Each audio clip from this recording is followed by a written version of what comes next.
Good day today. Very productive. You know, I'm looking at the stats. It seems like that ODU's really got a special teams. I wonder if you could just describe how important getting the advantage and that's going to be in this game. Yeah, special teams is a priority for us. We place a heavy emphasis on it, recognizing it is 1/3 of the football game. And, you know, you look at the success that we've had thus far this year in aspects of the game. A lot of it came by way of our special teams, punting people way back in their territory to make them go a long distance, and creating turnovers as well from the first game to the most recent game. Thus far this year, we've created 3 turnovers from a special team aspect. So we'll be prepared. They do a lot of unusual things with their special teams. We're aware of it. Coach Brumfield at Western Kentucky a year ago coached against them, as well as Coach Golding. So we're very familiar with their team and the things that they're going to do. Looks like your philosophy is also to use starters on special teams. Some coaches kind of shy away from that. What's your thinking there? Our best players play special teams. If you're not good enough to play special teams here, then you're probably not good enough to play offense or defense. From the top to the bottom, we'll relieve a guy on offense or defense before we relieve him on special teams. Coach, I wonder if you could talk to the environment you're expecting to see Saturday. They're expecting their 50th straight sellout, and it's their homecoming as well. Yeah, I think it'll be fantastic. I think the pageantry will be there. It'll be great weather. From what I've seen so far, it'll be a packed stadium, and it's a college football atmosphere that you look forward to playing for on a Saturday. You got Dalton with the runs in this past game. How do you get the rest of that run game rolling? We continue to work on it. We continue to try to finish from an offensive line perspective. We continue to try to make the right cuts and give a visualization to our backs of getting vertical is the way to be, and not necessarily east and west going sideways. But collectively, you know, with our receivers to dig in there and to block safeties and to run corners off over 7 acts of them. And so we have to do a better job running the football. We've made a commitment to doing that, and I anticipate us doing so this week. Coach, how would you rate the overall strength of Conference USA as we go into conference play?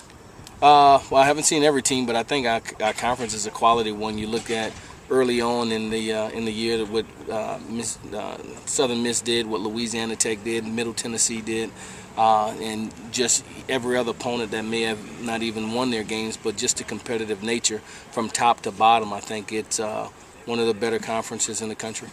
Are you getting vertical? Appears like Shaq has got a pretty good burst for a tight end. Speak to his importance. Yeah, he's very important to us. You know, we like to continue to keep him involved in both the run game and the pass game. We think he can be an attribute to us, and we'll find ways to try to get him the ball. Frank, how do you think the wide receivers have shaken out so far after the past few games? Yeah, I think we're still developing. We need to develop consistency. We're not there from a consistency standpoint. You know, so much of it is dependent on being disciplined and the depth of your routes and the sharpness of them and playing through a particular play, knowing when to look for the ball. You know, even if it's a go route, you don't look till 15 yards. You can't turn around and run with your head backwards. And so really defining being precise route runners and getting the ball to them as well. Coach, have you been pleased with the defensive effort so far? Certainly, yeah. I think our defense have done really well at times. I think at times that we've let off and we've had to adjust, but they've embraced tough coaching. They've done the things we've asked of them, and we continue to get better each day. Do you like the energy the guys are talking about this week about, and other opposing coaches are saying that even on tape they can see that UTSA is playing with a certain kind of energy, and the players say a tribute to you, and the coaches, you stay on them all the time. Yeah, like well, that's you know, that's how we're going to coach. That's what this team, you know, from the very beginning we talked about toughness and the ability to take tough coaching and to be constructive in our instruction, and at the same time very nurturing and encouraging our guys to play hard and play through the whistle and do those things necessary to be a good football team. What happens to your player should he decide to drop the football before he gets into the end zone? Oh, that won't happen.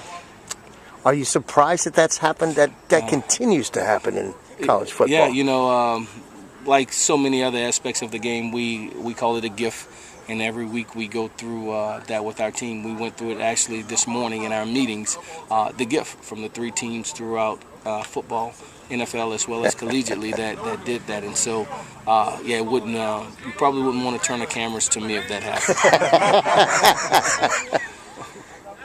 Thanks, Coach. Good luck.